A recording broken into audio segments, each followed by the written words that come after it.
ahora sí, entonces se abre el departamento de la tarde policial en el día de hoy, en este viernes 19 de agosto, el caso Joclender. Y Cari, qué mejor manera de presentar a los hermanos Joclender que con el cuarto mandamiento, ¿no? Honrarás a tu padre y a tu madre. Claramente ellos no lo respetaron, el parricidio que conmovió a un país y que los tuvo perseguidos durante horas por la Argentina, todos los medios hablando de los dos parricidas. 20 y 23 años. Pablo, 20 años. Sergio, 23 años, que según determinó la justicia, premeditaron este crimen 2 semanas antes de haberlo hecho. ¿Quiénes eran? No los padres de Sergio y Pablo, que explica bastante, sí, es una manera de decir por qué decidieron matarlos, si es que eso tiene justificación. Mauricio Joclender y Cristina Silva, que fueron asesinados el 30 de mayo de 1981, para que se den una idea, un año de locos del Maradona, del Boca de Maradona, de la llegada de Frank Sinatra a la Argentina producto de la gestión que había hecho Palito Ortega, del atentado al Papa, año convulsionado, y pese a todas esas noticias, esta noticia durante 48 horas acaparó todos los medios por el impacto lógico que tenía. Sí. 2 hijos de clase acomodada, no les faltaba nada, que terminan matando a sus padres. Fueron condenados los dos, como les había dicho, los dos a perpetua, pero con una trama que fue espectacular desde el primer momento, que los dos se fugaron, hasta incluso cuando los condenan. Después les voy a explicar bien por qué, pero a uno de los dos lo absuelven en primera instancia y lo condenan en segunda instancia, y ya se había fugado y tuvieron que pasar casi 10 años para que lo vuelvan a capturar. Pero vamos de cero con la historia. Los antecedentes de esta familia, de clase media acomodada, de Tandil, la verdad que no les faltaba absolutamente nada. ¿Quién no quiere vivir en Tandil con todo resuelto, comiendo un salamín, un quesito, ¿no? Nuestra coach lo sabe bien porque es de Tandil, pero bueno, las ambiciones del señor Joclender eran muchas más. Y bueno, ahí viene la historia, se mudaron a Buenos Aires por esta oferta laboral a Mauricio, que tenía que ver con una empresa radicada en Alemania llamada Pittsburgh, que lo que hacía era de intermediaria de Thyssen, una empresa metalúrgica, que lo que hacía era armamento, incluso submarinos. Y lo que hacía el señor Mauricio, que bueno, no era demasiado, era honesto, hasta ahí había algunas sospechas de que no, bueno, cerraba negocios importantísimos, mano a mano, para que se den una idea, con Augusto Pinochet, mano a mano con Masera, uno de los dictadores de la última dictadura militar argentina, cerraba grandes negocios referidos a la venta de armas.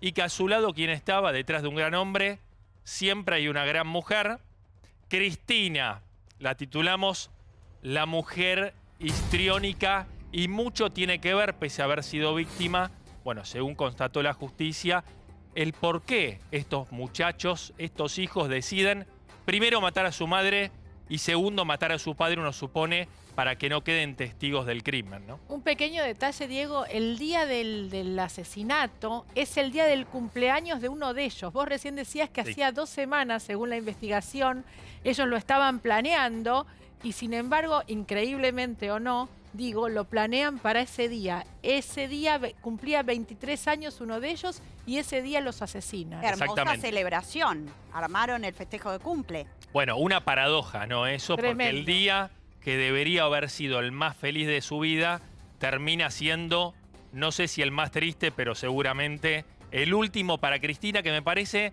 que está bueno pararse 2 segundos en la figura de Cristina, porque, bueno, según concluyó la justicia, mucho tuvo que ver esta mujer en la decisión que toman sus hijos, no por esto justificada, pero bueno, una mujer que había sido abusada por su padrastro desde los 8 años, que, perdón la expresión a esta hora de la tarde, pero relató su propio hijo, Sergio Joclender, tenía una vagina en su cabeza, vivía pensando en sexo. Y lo que el propio Sergio Joclender confiesa en el libro que escribió es que Cristina Silva, como era su apellido de soltera, abusaba de uno de sus hijos, no de Sergio, sino de Pablo, y eso había generado un trastorno.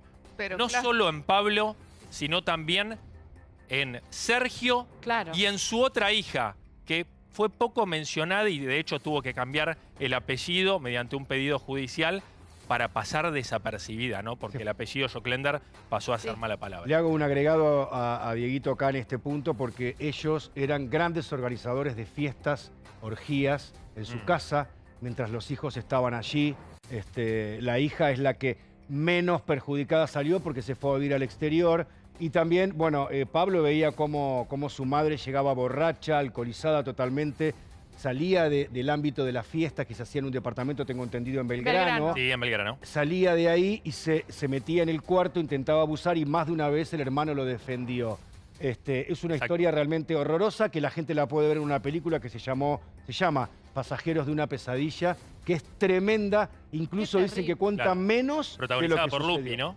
Protagonizada En el por año él 84, y ¿no? Alicia Bruso en un papel impresionante de esta mujer escabrosa. Bien, vamos a contar, bueno, Cristina, ya lo dijimos, lo dejamos bastante en claro, alcohólica, dependiente de los ansiolíticos, dependiente de algunas drogas, incluso que lo que pasaba en esa casa, según se reconstruyó, es que, bueno, se alcoholizaba, tomaba pastillas, perdía absoluto control y lo que hacía era intentar abusar de los dos hijos. Bueno, Sergio, que era más grande, se resistía, pero Pablo no podía frenar los impulsos sexuales de su madre y terminaba siendo abusado. Eso es lo que explica, no justifica, repito, el asesinato de parte de ellos, premeditado, como bien demostró la justicia, de sus hijos. Ahora, preguntarán ustedes, bueno, ¿y Mauricio? Bueno, según se reconstruyó, el matrimonio estaba separado. Estaba separado, pero seguía conviviendo bajo el mismo techo. Y Mauricio, a ver, iba a decir para sumar horror, pero no es la palabra, pero se había declarado homosexual, digo, a la intrincada realidad de esa familia con una madre alcohólica dependiente de las drogas. A su vez, su padre homosexual salía con el secretario y había promiscuidad en todo sentido dentro de esa casa y eso llevó, a ver, para que se den una idea, Cristina denigraba al padre, le decía que no servía para nada, que era homosexual delante de sus hijos y eso, lógicamente, a los ojos de jóvenes de 20 años que arrastraban desde su adolescencia, habían crecido en esta realidad, fue determinante para generar un trauma y para pensar que la única manera de terminar con eso era con la muerte de sus padres. Quería hacer una pequeña preguntita. Lo que estamos relatando, que sabemos que también fue hecho en una película, ¿es lo que relatan ellos o hay certeza de todo lo que hacían los padres, de todo lo que estamos diciendo? ¿O es lo que relatan ellos justificando el accionar que tuvieron? Es lo que relató Sergio Joclender en su libro y lo que se relata. Sí, y agregaría juicio, ¿no? algo, ¿no? Agregaría algo, porque tu pregunta es, bueno, es lo que dicen ellos, tal vez, ¿no? Claro. Pero estamos hablando de otra época en donde ¿quién iba a creerle a dos chicos que sus padres abusaban sexualmente? En donde inclusive la homosexualidad era vista de otro modo, ¿no? Sí. Sí, no, yo sé por qué lo pregunto, porque digo, estamos hablando de dos personas que evidentemente cometieron un parricidio, Un asesinato, un doble espantoso. asesinato. No estoy diciendo que mientan, pero digo... ¿Pero qué el llevaría? discurso de ellos, ¿qué es Perdón, eso? pero yo igual te A pregunto, ver. ¿qué llevaría a dos pibes a matar a sus padres? No, lleva a la gente? Además, ¿qué el lleva día a la del gente a matar, cumpleaños? chicos? Yo no soy asesina. Nadie lo sabe y Lo por sé. supuesto que es algo demasiado Digo, difícil no, de no, lo que describir quiero decir es en que nuestro no, lo que rol. quiero decir es, obviamente que nada justifica, no hace falta ni que lo aclare, pero quiero hacer hincapié en qué es lo que ellos relatan, Sí, sí, y no es que es una realidad absoluta. Está bien, está bien. Bueno, y no abramos repito el debate. brevemente, Sí, dale. En una línea, digo, ¿cómo fue el crimen, no? Que es, digo, lo más importante, después viene la fuga, Sí. pero el crimen fue ese 30 de mayo de 1981, como bien decían, van a festejar el cumpleaños de Sergio Joclender en un restaurante en la Costanera, va Valeria, la hermana de los asesinos, van los padres, Pablo no va, y ahí hay un dato, porque estaba peleado con sus padres, ¿por qué? Por un incendio ocasional que había generado en el inmueble, nadie se había enterado de que había sido ocasional, pero que había producido la expulsión de Pablo de la casa. Lógicamente juntó demasiado rencor. Pablo se escondió en un placar, la familia vuelve del cumpleaños, entra al departamento, el padre se va a acostar, los padres se van a acostar y Pablo sale del placar, escondido de sus padres, sin que supieran que estaba dentro del departamento. Según la reconstrucción, se reúne con su hermano Sergio en el living y allí planean la ejecución.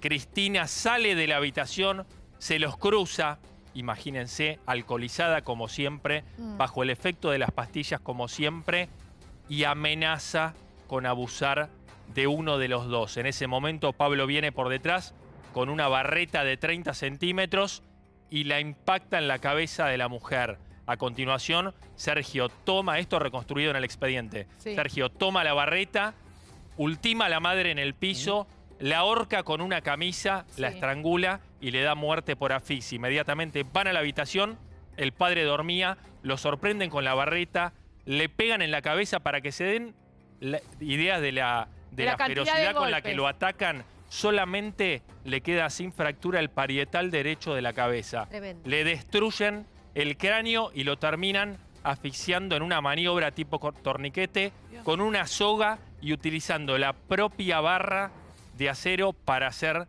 ese torniquete y terminar matando. Dieguito, déjame sumarte algo. Hay algo que consta en el expediente, es que esa barreta de la que vos hablas se refiere a un nunchaku, que es ese elemento para practicar judo, que es las dos barras de hierro y la cadena en el medio. Ese habría sido el arma homicida que se encontró en el departamento. Después lo llevan a un baúl. ¿Cómo lo descubren? No, me voy a déjame esta placa, pero me voy a adelantar en la historia porque no nos queda demasiado tiempo. Ellos dejan el cuerpo 6:45 de la mañana, el crimen habrá sucedido a las 3 de la mañana. 6:45 sale Sergio Joclender con un Dodge, un vehículo bastante importante, con los cuerpos de sus padres en el baúl envueltos en sábanas, con toallas sobre la cabeza para evitar el desangrado y además bolsas de consorcio en la cabeza. Sale con el auto de Belgrano y va hasta la avenida Coronel Díaz y deja el auto estacionado, imagínense, primera hora de la mañana, 7 de la mañana, con el plan de después al día siguiente ir a buscarlo, con la desgracia de que hay dos versiones, que unos chicos o un portero de edificio ven que empieza el hilo rojo, lo llaman un hilo de sangre que empieza a caer. Del baúl, desde el baúl. Hacen la denuncia policial, interviene la comisaría 21. Bueno, imagínense el despliegue de móviles policiales, de bomberos.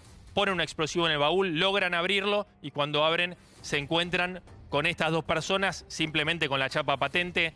Van a la casa a avisarle, ¿no?, a la familia que habían encontrado muertos a los hijos. Atiende uno de los dos hermanos, nunca se pudo precisar de cuál de los dos se trataba. Y dice, sí, ya vamos para la comisaría. Dice uno de los dos hermanos, Sergio Pablo.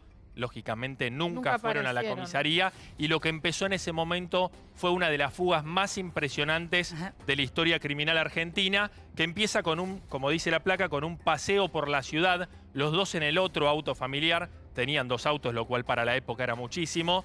Empiezan a rodar por la ciudad, paran a cenar en un restaurante sobre la calle Montevideo, un poco pergeñando cómo se iban a escapar porque sabían que la justicia en cualquier momento los iba a buscar. Pagan un taxi al día siguiente y se van a Mar del Plata en taxi. O sea, contaban con dinero para escapar. Van a Mar del Plata en taxi, tratan de conseguir una avioneta para escapar por aire de la Argentina. El destino se suponía que era Bolivia, pero claro, el dueño del avión les dice de ninguna manera, tienen que sí o sí hacer aduana, hacer migraciones, y ellos no querían porque caían. Bueno, esa misma noche organizan una cena cuando ven que los planes se frustran. Organizan una cena, te digo, esto es sangre fría absoluta, porque convocan a un publicista muy reconocido de la época y le inventan que iban a vender una serie de lanchas, que eran representantes de una empresa internacional y que iban a vender lanchas, necesitaban 4 modelos, iban a hacer una cena para 300 personas. Era todo un invento, nadie sabe por qué, quizá producto del morbo, y cuando ven que eso no prospera, ¿qué hacen? Deciden dividirse y a partir de ahí empieza un derrotero que les aseguro es de película.